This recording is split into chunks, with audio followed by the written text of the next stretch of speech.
The rain had just stopped over the quiet cobblestone streets of a small village on the outskirts of London.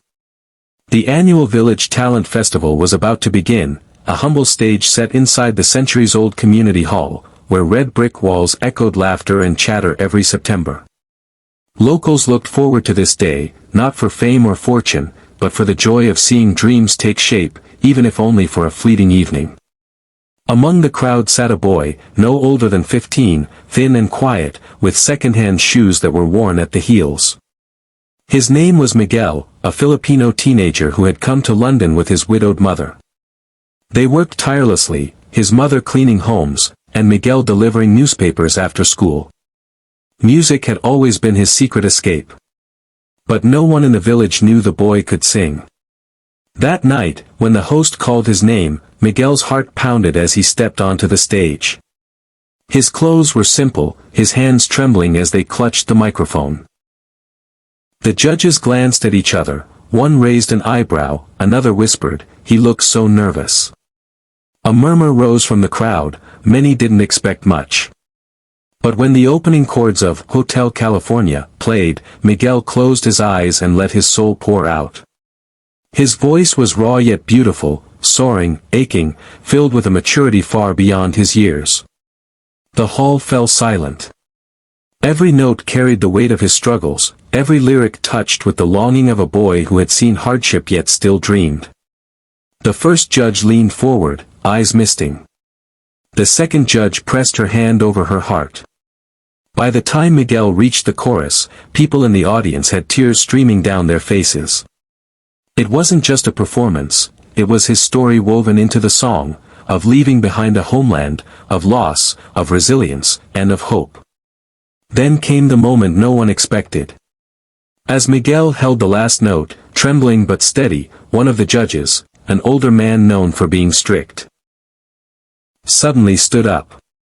His hand slammed down on the golden buzzer. The room exploded. Golden confetti rained from the ceiling, shimmering against the warm lights. Miguel's eyes widened, he froze in disbelief. He had never even dared to dream of such a moment. His mother, standing in the back of the hall with her cleaning apron still tied around her waist, covered her face as sobs broke through her trembling hands.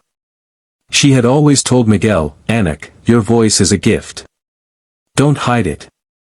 The strict judge, now visibly emotional, walked up to the stage. He took the microphone gently from Miguel's shaking hands. "Son," he said, his voice breaking, "that wasn't just singing. That was truth. You reminded us all why music exists, because it carries humanity in its purest form." The crowd rose to their feet in a thunderous standing ovation. Some clapped, some cried, others simply held on to the person next to them. It was more than a performance. It was a moment of unity, kindness, and the reminder that greatness can emerge from the humblest of places. Later that night, as Miguel and his mother stepped out into the cool village air, they were greeted by neighbors who had only ever seen them as quiet outsiders. One woman handed his mother fresh bread. Another man offered to connect Miguel with a local music teacher. For the first time since arriving in England, they felt they belonged. Days turned into weeks, and the video of Miguel's golden buzzer moment spread far beyond the little village hall. Millions watched it online, hearts touched by the boy with the borrowed shoes and the voice of an angel. Letters of encouragement poured in from across the world, some even from America. Strangers wrote things like, "You reminded me to believe in my dreams again," and "Thank you for giving me hope." But for Miguel, the greatest gift wasn't fame or recognition, it was the kindness that blossomed afterward. The villagers began checking in on his mother, helping her find steadier work. A retired piano teacher offered Miguel free lessons. And when Christmas came, the community hall invited him to sing again, not as a contestant, but as their own star. One snowy evening, as he sat with his mother by the small fire in their rented flat, Miguel whispered, "Mama, why do you think they cried when I sang?"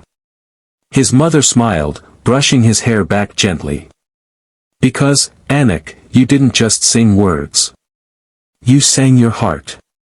And hearts always recognize one another." Miguel leaned against her shoulder, the glow of the fire reflecting in his eyes.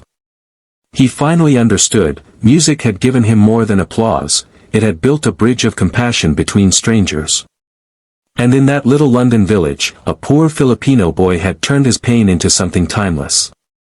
And so, the boy who once delivered newspapers barefoot through the rain now carried a gift the whole world cherished. The reminder that kindness, dreams, and the human spirit could turn even the simplest stage into a golden moment.